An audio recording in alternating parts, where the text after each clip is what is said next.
Virginia, and I am the owner and designer and head jeweler at Virginia and Designs, which is a custom jewelry business out of Frederick, Colorado.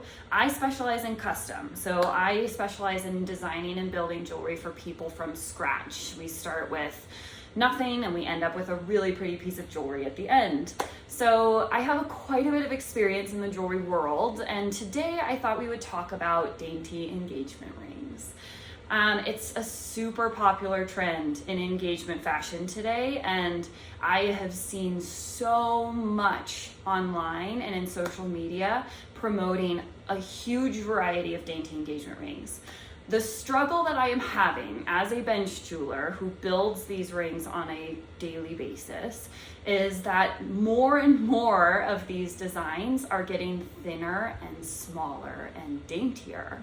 And I really want to make sure that you as a consumer, you are purchasing a dainty engagement ring that has the integrity to be worn on a daily basis. So in this video, I'm going to talk about 3 of my main points when it comes to engagement ring structure and what you need to look for when you're buying a dainty engagement ring.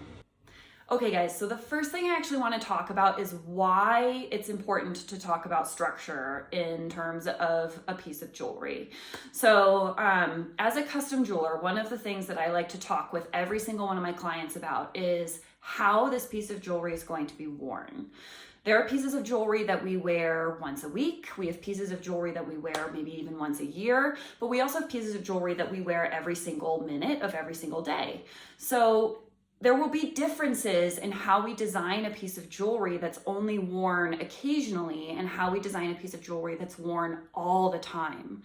So when we think of an engagement ring, most women are going to wear an engagement ring pretty much every second of every day. They're not going to necessarily take them off to cook or work or clean or play or exercise. Like that ring kind of becomes part of their daily wardrobe. And so because of that, it's going to get a ton of wear and tear compared to other pieces of jewelry.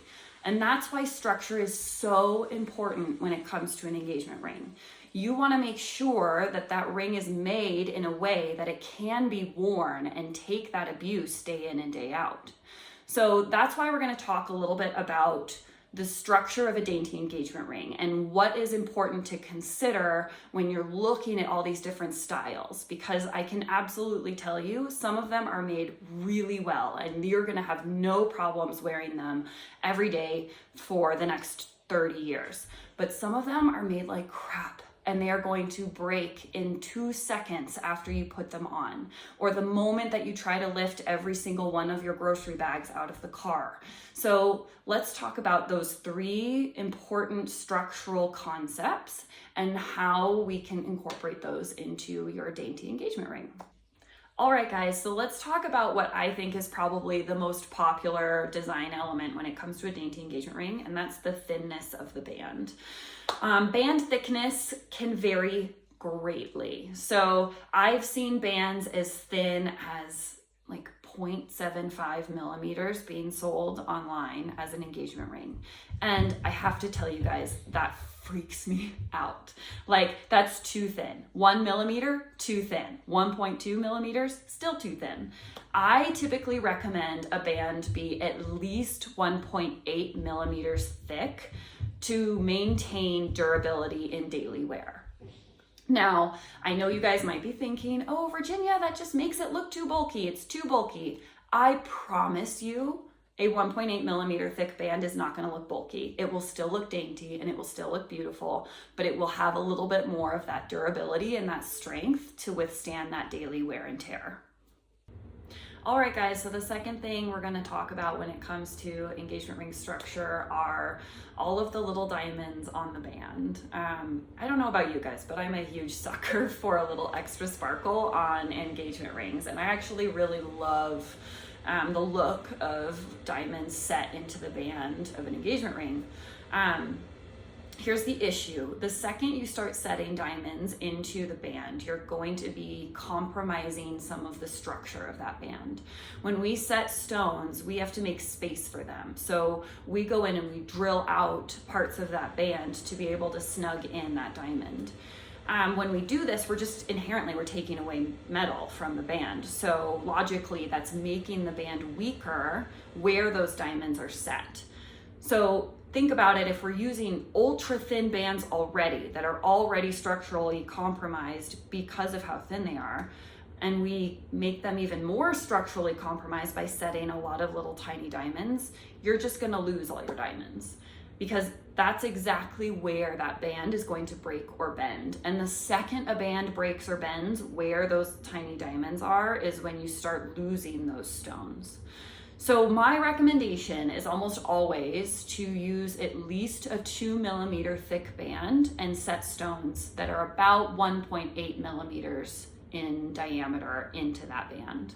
You still get a beautiful look. It's still very dainty. It's still wonderfully sparkly, but that way you still have the structure to be able to wear that ring on a daily basis. And it also gives you enough metal to put on top of the stones to make sure that they don't fall out. All right, guys, so the third thing that I want to talk about when it comes to dainty engagement ring structure is the actual setting that's holding in your focal stone. I see more and more often this trend where people want less and less metal around their focal stone. And I understand why. I understand the concept behind this. I feel like a lot of people are under the impression or are told that the more open the bottom of your setting is, the more light gets in and the more sparkly your stone is. When it comes to diamonds especially, this is not true. Diamonds are incredibly reflective and refractive. So when you look at a diamond and you see how sparkly it is, you're seeing all of the light coming in from the top of the diamond and being reflected back out. You're not seeing the light that comes in from the bottom. So it really doesn't matter how much metal is around the base of your stone. It's going to still be beautiful and sparkly either way. The problem that we have with these micro small settings is that the prongs don't end up being strong enough to really stay on that stone. So I've seen clients who were they put their hand in their purse or they brushed up against someone's shirt and a prong just bent completely off of their stone, which obviously puts your stone at risk for loss. This is especially devastating when you look at a dainty engagement ring, and especially the popular ones today, which usually feature larger center stones with dainty bands. A majority of the value of that ring is in that center stone. So if you're getting a 1.5 carat natural round brilliant cut diamond and you're setting it in a dainty engagement ring setting, I would say you are spending at least 5 to 10 times more money on that diamond than you are on the ring itself. So losing that diamond is devastating. You're losing a huge part of the value of that ring. So what do? I usually recommend a few different things when it comes to the settings for engagement rings. First, the prongs do need to have some width to them. They need to have some structure, and they need to have a decent bit of metal that's folded over on top of your stone. The second thing that I usually recommend is an undergallery. And an undergallery is essentially like a little shelf that your stone sits in. And the undergallery serves two purposes. Number one, it kind of acts as this barrier for your stone. So anytime that your ring is on and you smack it against something, or you brush up against something, or you hit something, that shelf will take a majority of that pressure, which really protects both the stone and the rest of the setting. The second thing it does is it provides more structure for your prongs. So instead of having a prong where the majority of the structure is at the base and then there's nothing helping it stay in place up the side, now you have this shelf. So now the prong has some more structure up the center, which makes it stay on your stone a little bit better than a prong without that shelf. So you're less likely to have a prong just pull off and you lose your stone if you have this kind of undergallery. The nice thing is from the top, you can't tell it's there.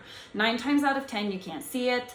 And so from the top, it still looks identical to these rings that don't have any undergalleries. And the second thing is there are ways to incorporate it into the design where it can become like a really pretty part of the setting. I've seen clients that have put little diamonds on the under gallery, or they've designed it with little swirls. So there's a lot you can do to make it a really pretty part of the ring and to add a lot more visual interest to the design, but also maintain a really nice bit of structure for that valuable focal stone that you want to wear. Okay, everyone, so now that we've covered those three main structural issues that I see with dainty engagement rings, and those are, again, the band width, diamonds on the band, and then the setting for your focal stone. I want to touch on, and this is a little bit, my personal experience. I want to touch on having someone custom design a dainty engagement ring for you. I am a custom jeweler, so I love custom. So I'm a little biased, but here are a couple reasons why I think actually custom designing a ring is going to give you better bang for your buck than just ordering one that you find online. So when you work with a custom jeweler, you get to really be a part of that design process. So the first thing that you get to do is you can actually talk about how that piece of jewelry or how that engagement ring is going to be worn.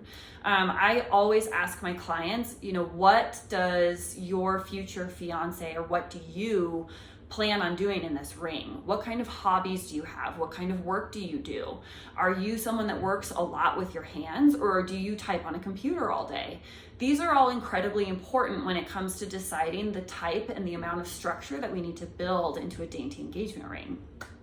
And the nice thing there is you get to talk to a professional about how to design one that is going to withstand those daily activities. And then the second thing I really love about custom jewelry is you get to kind of work with someone to get as close, if not perfect, to your vision as possible. So if you're someone that says, I just really want a 1.5 millimeter wide band, that's my dream, that's all I want, how do we design this? Custom is a great way to try to do everything we can to get you that vision that you're looking for. So there are certain ways that we can compensate in the design to create something that will still be structurally stable and allow you to be wearing this ring on a daily basis, but give you the look that you're looking for.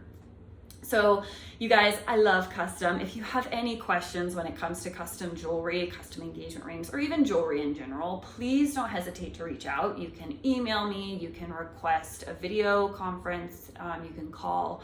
I love talking about jewelry and I love talking about engagement rings. So any question, anything that you guys want to say, I would love to hear it. Otherwise, I really hope this video helps you on your engagement ring journey. I hope that it gives you good insight in how to shop for these dainty engagement rings. But until next time, you guys, have a wonderful rest of your day and God bless.